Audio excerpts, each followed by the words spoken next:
जय श्री स्वामीनारायण। श्री स्वामीनारायण गुरुकुल विद्यापीठ में आप सर्व विद्यार्थी मित्रों हार्दिक स्वागत है। आज आपणे धोरण 10 प्रकरण 4 विज्ञान विषय में कार्बन अने तेना संयोजनों एना विषे माहिती मेळवीशुं, एना विषे शीखीशुं। विद्यार्थी मित्रों, आपणे अगाऊ કેટલાક ચેપ્ટરોમાં સંયોજનો વિશે ભણ્યા છે અને સંયોજનો શું છે, કઈ રીતે બને છે એના વિશે માહિતી મેળવી છે। હવે આપણે અહીં કાર્બન વિશે માહિતી મેળવવાની છે, કાર્બન તત્વ વિશે અને કાર્બનના સંયોજનો વિશે માહિતી મેળવવાની છે। તો કાર્બનને આપણે થોડું ડીપમાં ભણવાનું છે અહીં।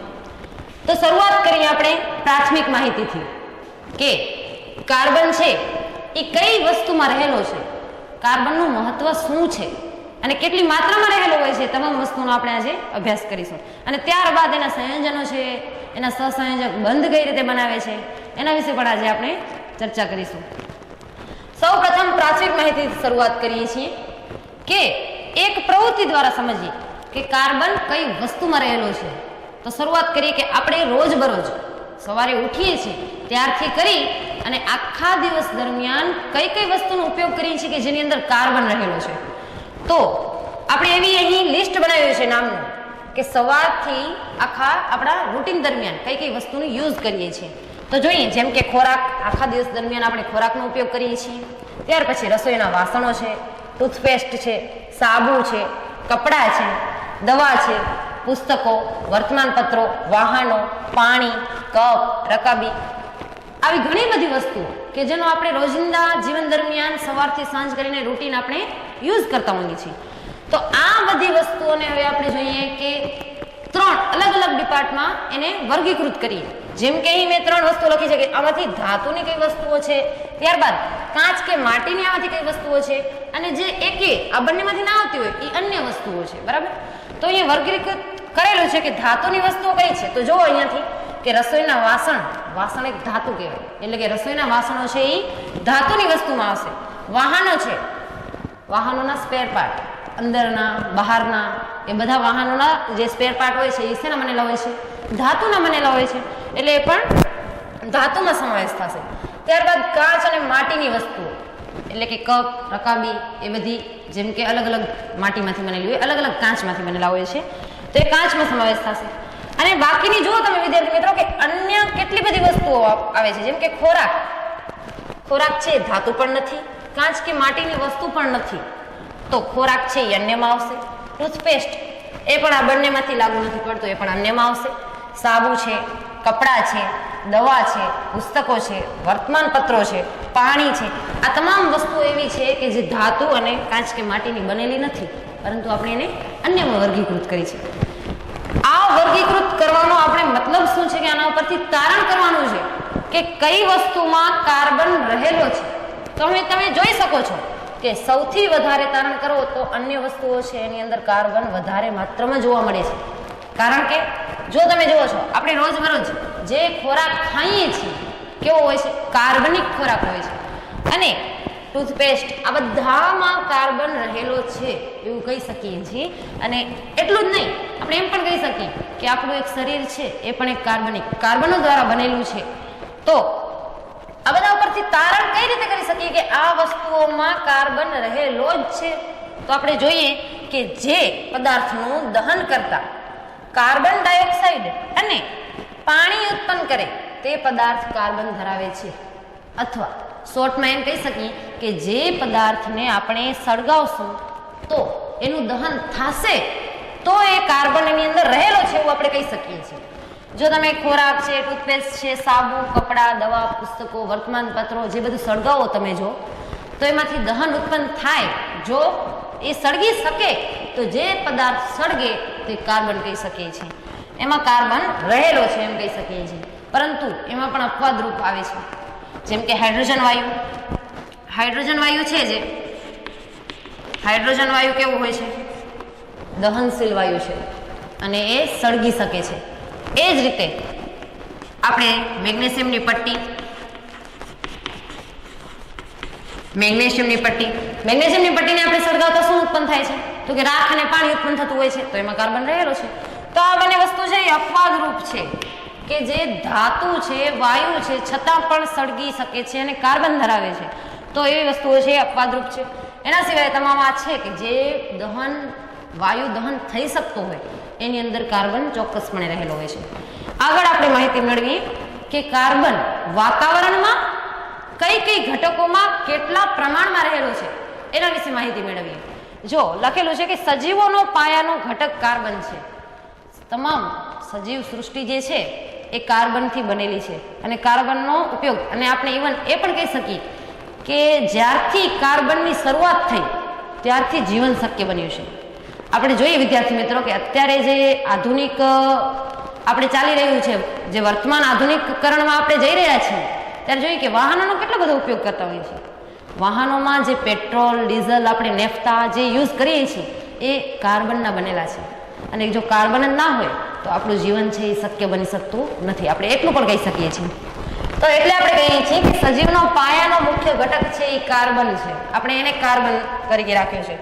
પછી જોઈએ કે પૃથ્વીના પોપડામાં 0.02% જેટલું છે, ફક્ત સામાન્ય છે, 0.02% જેટલો કાર્બન કાર્બોનેટ એટલે કે CO3-2, હાઇડ્રોજન કાર્બોનેટ એટલે કે HCO3- અને કોલસો તેમજ પેટ્રોલિયમ સ્વરૂપે રહેલો છે. એક તો આપણે જોયો કે કાર્બન કાર્બોનેટ, એક હાઇડ્રોજન કાર્બોનેટ અને કોલસો તેમજ પેટ્રોલિયમ એ કેટલા માત્રામાં રહેલો છે તો કે 0.02% ઓનલી રહેલો છે.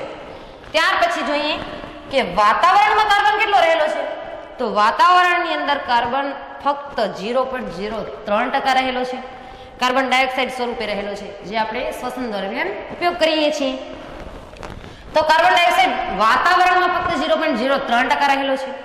આ જોયું કે કેટલું સામાન્ય અને કેટલું ઓછું પ્રમાણ છે કાર્બનનું વાતાવરણની અંદર, 0.02, 0.03%. તો ખૂબ જ ઓછું પ્રમાણ હોવા છતાં, ધરાવતો હોવા છતાં પણ કાર્બનનું ખૂબ જ મહત્વ છે.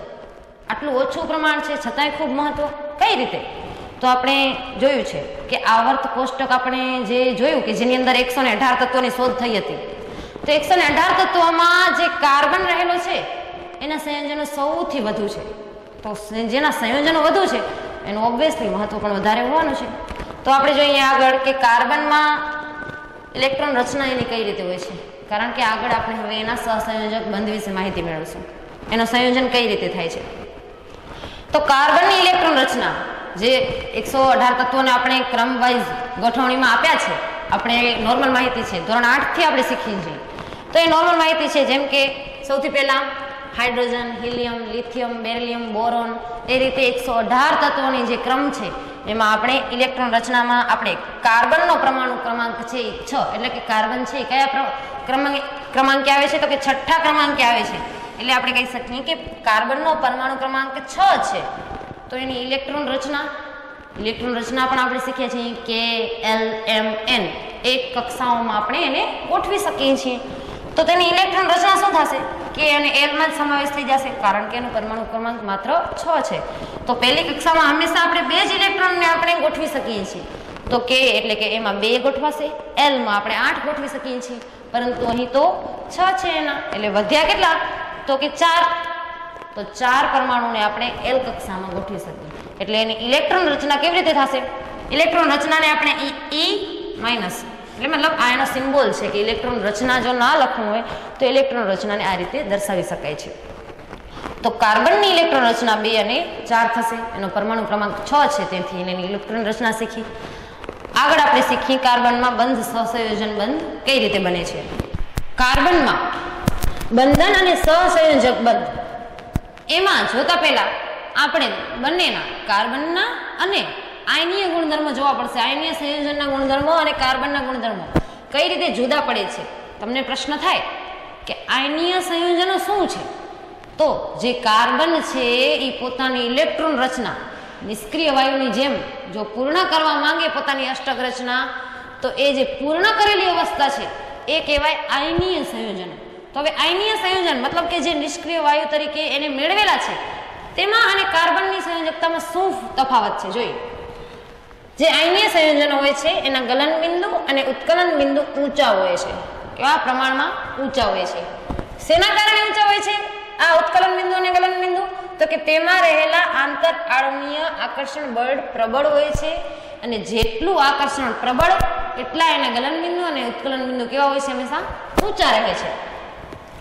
આયનીય સંયોજનો પાણીમાં દ્રાવ્ય હોય ત્યારે અથવા પીગળીન અવસ્થામાં હોય ત્યારે વિદ્યુતના સુવાહક હોય છે.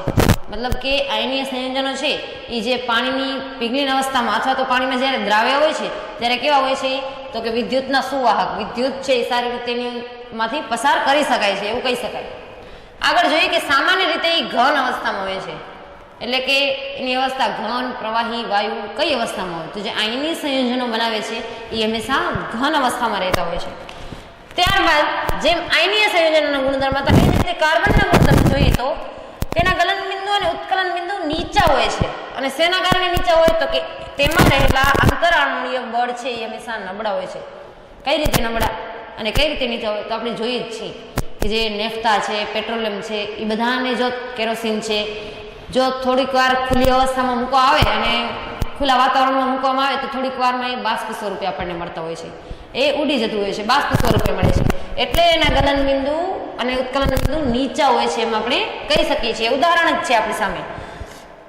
એ પાણીમાં અદ્રાવ્ય છે, જોઈએ છીએ. કેરોસીન છે પાણીમાં દ્રાવ્ય થઈ જાય છે, મિક્સ થઈ જાય છે? ના, બિલકુલ નહીં. તો એ પાણીમાં છે એ અદ્રાવ્ય હોય છે. તે પીગળીન અવસ્થામાં વિદ્યુતના અવાહક છે, વિદ્યુત પસાર કરી શકાતું નથી. વિદ્યુતના બિલકુલ અવાહક હોય છે કાર્બન. ત્યારબાદ તે ઘન, પ્રવાહી અને વાયુ અવસ્થામાં હોય છે. તે તમામ ત્રણ અવસ્થા ઘન, પ્રવાહી અને વાયુ અવસ્થામાં જોવા મળતા હોય છે. આપણે અહીં જોયું કે આયનીય સંયોજનો અને કાર્બનના એ બંનેના ગુણધર્મો તદ્દન જુદા પડે છે. આયનીય સંયોજન કરતાં કાર્બનના જે ગુણધર્મો છે એ તેનાથી તદ્દન વિરુદ્ધ છે. આપણે જોઈએ હવે કે કાર્બન છે એ કઈ રીતે આયનીય સંયોજન બનાવી અને પોતાની ઇલેક્ટ્રોન મેળવી કે ગુમાવવાની ક્રિયા કઈ રીતે કરે છે. આપણે આગળ જાણ્યું કે ભાઈ જે કાર્બન છે એનો પરમાણુ ક્રમાંક કેટલો છે? 6 છે. એને ઇલેક્ટ્રોન રચના કેટલી થશે? તો કે 2 અને 6. તો જોઈએ કે કોઈ પણ તત્વની પ્રતિક્રિયાત્મકતા બાહ્યતમ કક્ષામાં રહેલા ઇલેક્ટ્રોનની સંખ્યાના આધારે નિષ્ક્રિય તત્વ જેવી ઇલેક્ટ્રોન રચના પ્રાપ્ત કરવા માટેના ગુણધર્મોના આધારે છે. શોર્ટમાં એમ કહી શકું, સમજાવી શકું કે જે ઇલેક્ટ્રોન રચના બનાવે, કાર્બનની આપણે ઇલેક્ટ્રોન રચના બનાવીએ છીએ કે ભાઈ એની છેલ્લી અવસ્થા બાહ્ય અવસ્થામાં આપણે કેટલા ઇલેક્ટ્રોન રહેલા છે? આપણે વાત કરી કે ચાર ઇલેક્ટ્રોન રહેલા છે બાહ્યતમ કક્ષામાં. તો જે 4 ઇલેક્ટ્રોન રહેલા છે એના ઉપર એની પ્રતિક્રિયાત્મકતા આધાર છે કે એ ઇલેક્ટ્રોન મેળવશે કે ગુમાવશે, ધન આયન બનાવશે કે ઋણ આયન બનાવશે. જોઈએ કે કાર્બનની બાહ્યતમ કક્ષામાં કેટલા ઇલેક્ટ્રોન છે? 4 ઇલેક્ટ્રોન છે. આયનીય સંયોજનો બનાવવા માટે એને જો આયનીય સંયોજન બનાવવું હોય તો કાં તો ઇલેક્ટ્રોન એ ગુમાવશે અથવા તો એ પોતાને ઇલેક્ટ્રોન મેળવી શકે છે. તો આયનીય સંયોજન બનાવવા માટે ઇલેક્ટ્રોન ગુમાવી કે મેળવી શકે છે. જો એ ગુમાવે તો શું બને? C+4 ધન આયન બને. જો કોઈ પણ તત્વ છે એ પોતાનો ઇલેક્ટ્રોન ગુમાવી અને બીજાને જો આપે તો એ ધન આયન બનાવે, અને જો બીજા પાસેથી મેળવે ઇલેક્ટ્રોન તો એ ઋણ આયન બનાવે છે. તો જોઈએ કે C+4 તે ઇલેક્ટ્રોન ગુમાવીને ધન આયન બનાવે છે. તે અસ્થાયી છે. અસ્થાયી એટલે શું? એ ધન આયન આપણે બન્યું ખબર પડી કે એને ઇલેક્ટ્રોન છે એ બાહ્યતમ કક્ષામાં કેટલા છે? 4 ઇલેક્ટ્રોન છે. જો 4 ઇલેક્ટ્રોન પોતે બીજાને આપી દે છે અને પોતાની કક્ષા 2 ફક્ત 2 જ રાખી શકે અને 4 ઇલેક્ટ્રોન બીજાને આપે છે તો અસ્થાયી કઈ રીતે બને? તો જે ઇલેક્ટ્રોન રચના હતી એમાં ભંગ પડ્યો, કારણ કે 2 અને 4 હતી. હવે કેટલી રહી? ફક્ત 2 રહી. એટલે અસ્થાયી સ્વરૂપે જોવા મળે છે. એ જ રીતે જો કોઈ ઋણાયન મતલબ કે એની પૂર્ણ કક્ષા અષ્ટક રચના છે એ પૂર્ણ કરવા માટે C-4 તે ઇલેક્ટ્રોન મેળવી અને ઋણાયન બનાવે છે. કોઈ પાસે ઇલેક્ટ્રોન મેળવે છે અને એનું પોતાનું ઋણાયન બનાવે છે, તે પણ અસ્થાયી. કેમ અસ્થાયી?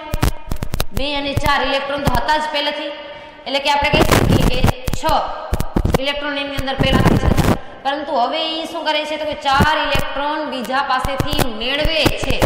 જો 4 ઇલેક્ટ્રોન મેળવે, 2 + 4 6 તો હતા જ, +4 આવ્યા એટલે કે ટોટલ કેટલા થયા? 10 ઇલેક્ટ્રોન થયા. હતા 6 તો 6 ઇલેક્ટ્રોન જ્યારે 10 ઇલેક્ટ્રોનને સાચવે છે ત્યારે સ્ટેબલ જાળવી શકતા નથી. એનું પ્રમાણ છે એ અસ્થાયી હોય છે. એટલે આપણે કહીએ કે એ અસ્થાયી સ્વરૂપે હોય છે. આમાં પણ અસ્થાયી અને આ પણ બંને જો મેળવે કે ગુમાવે તો અસ્થાયી સ્વરૂપે જ જોવા મળે છે. તો શું છે એનું નિરાકરણ? કે તે અસ્થાયી હોવાથી કાર્બન બીજા પરમાણુમાં બાહ્યતમ કક્ષામાં રહેલા ઇલેક્ટ્રોન સાથે સહસંયોજક બંધ બનાવી અને ભાગીદારી કરતા હોય છે. મતલબ કે પોતાના જેવો જ પરમાણુ ક્રમાંક છે, જેમ કે કાર્બન છે એ પોતાના જેવો કાર્બન છે એમાંથી સહસંયોજક બંધથી જોડાઈ અને એકબીજા છે એ શું કરે છે તો કે બાહ્યતમ કક્ષામાં ઇલેક્ટ્રોન હોય એને ભાગીદારી કરી અને સહસંયોજક બંધ બનાવે છે, જેના કારણે એ અસ્થાયી સ્વરૂપે જોવા મળે નહીં. તો ચાલો એના બે ઉદાહરણો તમને અહીંયા આપું છું કે સહસંયોજક બંધ છે એ કઈ રીતે બને છે. બે ઉદાહરણ આપું છું. પહેલું છે ક્લોરીન Cl2 એ પોતાનો સહસંયોજક બંધ કઈ રીતે બનાવે છે. તો ક્લોરીનનો પરમાણુ ક્રમાંક કેટલો છે તો કે પરમાણુ ક્રમાંક એનો કેટલો 17 છે. તો કઈ રીતે કક્ષામાં ડિવાઇડેડ કરશું તો કે Klm અને હજી જો n કક્ષા આવે પણ આપણે 17 છે એટલે પહેલી કક્ષામાં 2 ઇલેક્ટ્રોન સમાઈ શકે, બીજી કક્ષામાં 8 ઇલેક્ટ્રોન એટલે બે કક્ષા એની પૂર્ણ થઈ ગઈ અને ત્રીજી કક્ષામાં કેટલા ઇલેક્ટ્રોન વધે તો કે આ 10 તો થઈ ગયા છે, હવે ફક્ત કેટલા વધશે 7. તો ત્રીજી કક્ષામાં આપણે 7 ઇલેક્ટ્રોન આપણે એને મૂકશું તો એટલે ઇલેક્ટ્રોન રચના બની ગઈ 2, 8 અને 7. હવે ઇલેક્ટ્રોન રચના પ્રમાણે એના ઇલેક્ટ્રોન ચારે બાજુ કઈ રીતે ગોઠવી શકાય છે તો જોઈએ કે Cl છે 2, અહીં 2, અહીં 2 અને 1 અહીંયા, એટલે કે ટોટલ કેટલા થયા તો કે 1, 2, 3, 4, 5, 6 અને 1, 7. એ જ રીતે પ્લસ ક્લોરીન છે એ પોતાની બાહ્યતમ કક્ષા છે, બાહ્યતમ કક્ષા જ પૂર્ણ કરવાની છે, એટલે બાહ્યતમ કક્ષામાં જેટલા ઇલેક્ટ્રોન છે એ જ અહીં દર્શાવવાના છે, કારણ કે ફક્ત આપણે આ બંને રચના પૂર્ણ છે. આ રચના પૂર્ણ કરવા માટે એ શું કરશે સહસંયોજક બંધ બનાવશે. તો એવાના એવો પોતાના જેવો કોઈ ક્લોરીન છે તત્વ એની સાથે મળી અને શું કરશે ભાગીદારી કરશે. કેટલા ઇલેક્ટ્રોનની ભાગીદારીની જરૂર છે ફક્ત 1 ઇલેક્ટ્રોનની. તો પોતાના છે એ 7 ઇલેક્ટ્રોન છે જ, બીજો એવાનો ક્લોરીન તત્વ છે એના 7 ઇલેક્ટ્રોન છે અને આ 7 ઇલેક્ટ્રોન અને બે વચ્ચે જે છે એમાંથી 1 ઇલેક્ટ્રોન આનો મેળવી અને પોતાની રચના પૂર્ણ કરશે. એ જ રીતે આ ક્લોરીન તત્વ આની સાથે ભાગીદારી કરી અને પોતાના છે એ 8 ઇલેક્ટ્રોન તત્વ છે એ પરમાણુ ક્રમાંકમાં એના અષ્ટક રચના એની પૂર્ણ કરે છે. તો આ જે બને છે એ સહસંયોજક બંધ બનાવે છે, ભાગીદારી કરે છે ઇલેક્ટ્રોનની અને એ ધન આયન બનાવી અને પોતાની અષ્ટક રચના પૂર્ણ કરે છે. એને આપણે દર્શાવી શકીએ કે Cl2 વાયુ બને છે. આ એક છે મતલબ કે એકલ સહસંયોજક બંધ બનાવે છે. કેમ તો કે ફક્ત એક જ પરમાણુ ક્રમાંકની આપલે કરે છે, બંને ભાગીદારી કેટલા પરમાણુની કરે છે તો કે એક જ ઇલેક્ટ્રોનની. તો એક ઇલેક્ટ્રોનની જો ભાગીદારી કરતા હોય તો આપણે એને કયો બંધ કહી શકીએ એકલ સહસંયોજક બંધ. એકલ સહસંયોજક બંધ કહી શકીએ છીએ અને એકલ સહસંયોજક બંધને આ રીતે દર્શાવી શકીએ છીએ. એટલે આપણે જોયું કે જે Cl ક્લોરીન વાયુ છે ક્લોરીન જે તત્વ છે એ શું કરે છે એને એની આગળ કયું તત્વ આવે છે તો કે આર્ગોન આવે છે અને આર્ગોનની ઇલેક્ટ્રોન રચના શું છે તો કે 2, 8, 8, કારણ કે એનો પરમાણુ ક્રમાંક આર્ગોનનો કેટલો છે 18 છે. તો એ આર્ગોન જેવી નિષ્ક્રિય વાયુ જેવી પોતાની રચના બનાવવા માટે શું કરે છે પોતાના જેવા બીજા ક્લોરીન તત્વ સાથે એ ભાગીદારી કરે છે અને ભાગીદારી કરી અને એની ઇલેક્ટ્રોન રચના 2, 8, 8 એટલે કે એના આગળના તત્વ આર્ગોન જેવી નિષ્ક્રિય તત્વ એ બનાવે છે. એક નેક્સ્ટ હજી એક બીજું ઉદાહરણ તમને સમજાવી દઉં ઓક્સિજનનું.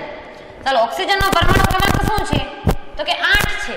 તો એની ઇલેક્ટ્રોન રચના શું થશે તો કે K અને L એટલે કે 2 અને 6. બાહ્યતમ કક્ષા છે પૂર્ણ છે નહીં, બાહ્યતમ કક્ષામાં શું હોવું જોઈએ 8 ઇલેક્ટ્રોન તો મિનિમમ હોવા જોઈએ ત્યારે જ કક્ષા પૂર્ણ થઈ કહેવાય.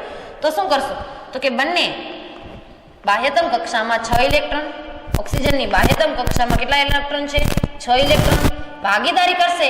તો જે આ બંને પાછળના ઇલેક્ટ્રોન છે અને આના 2 ઇલેક્ટ્રોન આની સાથે ભાગીદારી કરી અને 2 ઇલેક્ટ્રોન આમાં મેળવે છે, આની સાથે ભાગીદારી કરી એકબીજા સાથે ભાગીદારી કરી અને કેટલા ઇલેક્ટ્રોન હવે ટોટલ કેટલા થશે 1, 2, 3, 4, 5, 6, 7 અને 8 પોતાની અષ્ટક રચના પૂર્ણ કરશે અને એના આગળના તત્વોની જેમ નિષ્ક્રિય વાયુ બનાવશે.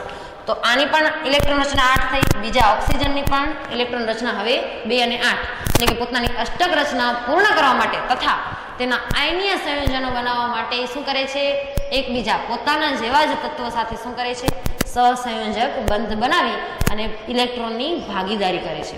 તો આને કહેવાય ઇલેક્ટ્રોનની ભાગીદારી અને સહસંયોજક બંધ. તો આઈ થિંક કે હવે આ તમને ભાગીદારી સહસંયોજક બંધ આયનીય સંયોજનો અને કાર્બન વિશે તમને સારી રીતે સમજાયું હશે. Thank you. જય શ્રી સ્વામિનારાયણ.